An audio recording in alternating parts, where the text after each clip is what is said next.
Shalom. Saudara-saudara, ada tuduhan sinis dari Paul Zhang bahwa orang zaman dahulu membunuh mati orang-orang yang menolak Tritunggal. Karena yang tidak Trinitas dibunuh. Itu udah fakta, yang tidak Trinitas dibunuh. Iya, Sejak perang salib, zaman. Sejak perang salib sampai dengan zaman liberal, bangkitnya teologi liberal, Anda yang bukan tidak penganut Trinitas dibunuh loh. Fakta ini benar memang, tapi apakah itu berarti bahwa orang-orang yang percaya Tritunggal itu jahat? Biarkan saya menjawabnya. No!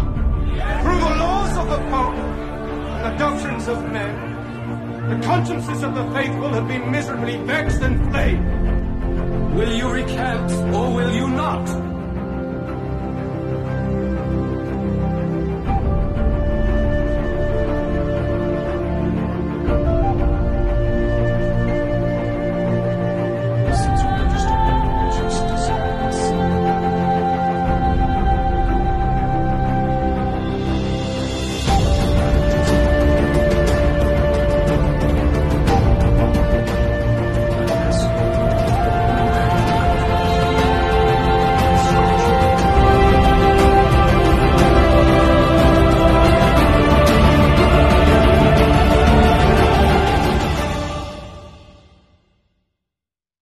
Saudara-saudara, kekristenan dari awal sudah mengenal Tritunggal. Jangankan kekristenan, orang-orang perjanjian lama sudah meyakini bahwa Allah yang Esa itu tidak hanya satu pribadi pada dirinya sendiri, tapi lebih dari satu. Allah itu Esa, hanya satu Allah, tapi tiga pribadi. Orang perjanjian lama sudah mengenal itu, karena penulis kitab Kejadian menyadari hal itu. Kejadian 1 ayat 1 mengatakan bahwa Allah pencipta. Kejadian 1 ayat 2 mengatakan roh Allah melayang-layang, bukan Allah melayang-layang. Dan di Kejadian 1 ayat 3 mengatakan berfirmanlah Allah. 3 tekanan di awal kitab Musa. Maka dari awal orang Israel sudah tentu mengenal Allah sebagai yang Esa, tapi menyatakan diri dalam pribadi yang tidak hanya satu. Mereka percaya bahwa akan ada Mesias yang adalah Allah sendiri dalam Yesaya 9 ayat 6. Yesaya menyebutnya sebagai Allah yang perkasa. Orang-orang perjanjian lama percaya ada Roh Kudus.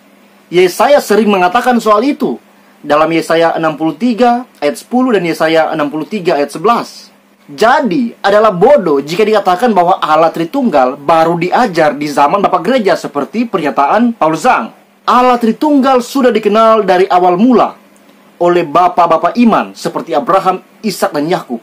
Bahkan Nuh sekalipun pasti sudah mengenal siapa Allah itu, yaitu Allah Tritunggal. Kenapa saya berani bilang bahwa Nuh pasti sudah mengenal Allah Tritunggal? Karena Nuh itu dididik oleh orang tuanya. Orang tuanya dididik oleh orang tuanya, terus menerus sampai pada Adam. Adam dididik oleh siapa?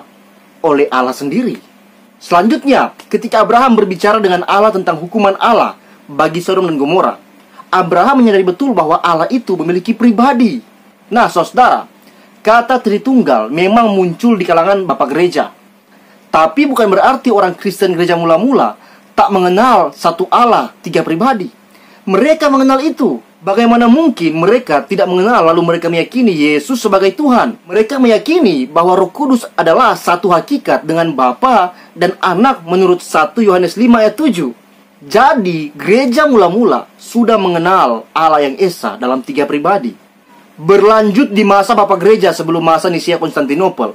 Bapak Gereja masa Pranisea seperti Yusinus Martir, Clemens dari Alexandria dan Ignatius, mereka adalah tokoh-tokoh yang sangat memperjuangkan Tritunggal.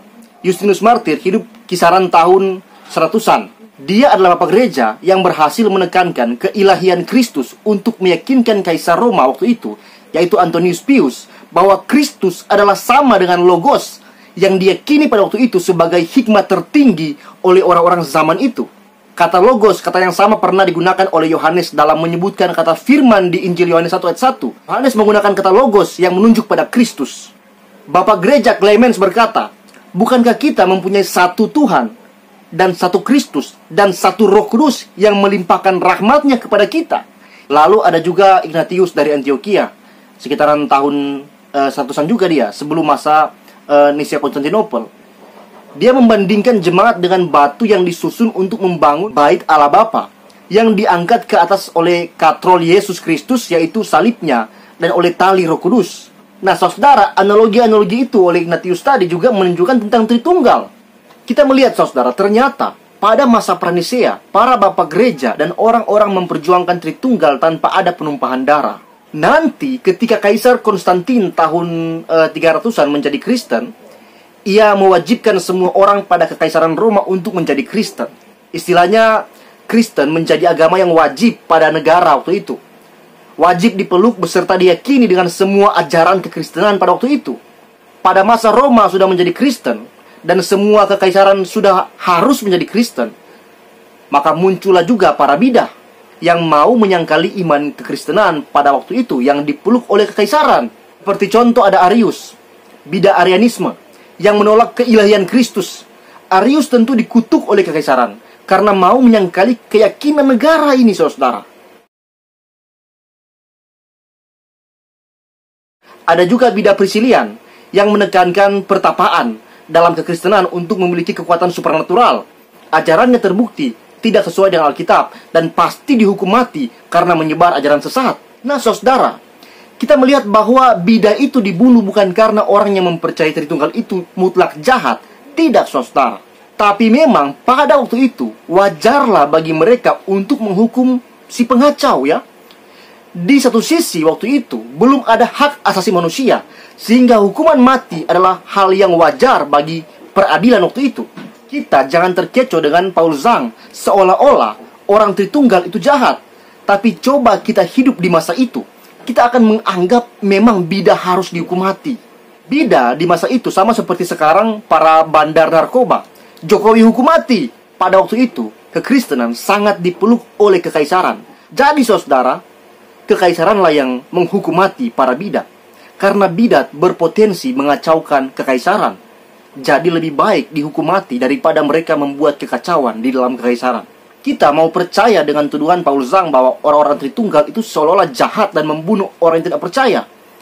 Kalau kita berpikir begitu, kita tidak adil. Kemarin Indonesia menghukum mati para bandar narkoba. Kita akan mengatakan itu wajar, mereka merusak generasi.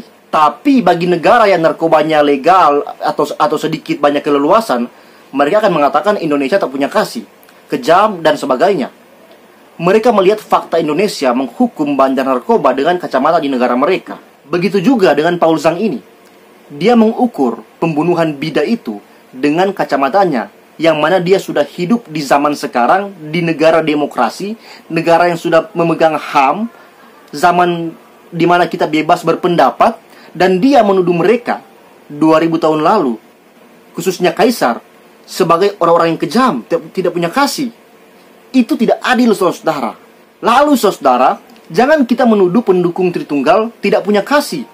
Malah para bidalah yang tidak punya kasih, mau mengacau balaukan negara pada saat itu dengan paham yang berbeda dengan apa yang sudah diyakini oleh kekaisaran waktu itu, melalui pengajaran para rasul dan bapak-bapak gereja, jauh sebelum kekaisaran menjadi Kristen. So guys, apakah kalian percaya pada Paul Zhang ini? Semua kalimat-kalimat yang dia gunakan dalam video itu bohong. Itu adalah asumsi di atas asumsi. Semoga video ini bermanfaat. Dan saya Patrice Smith undur diri. And until next time, God bless you.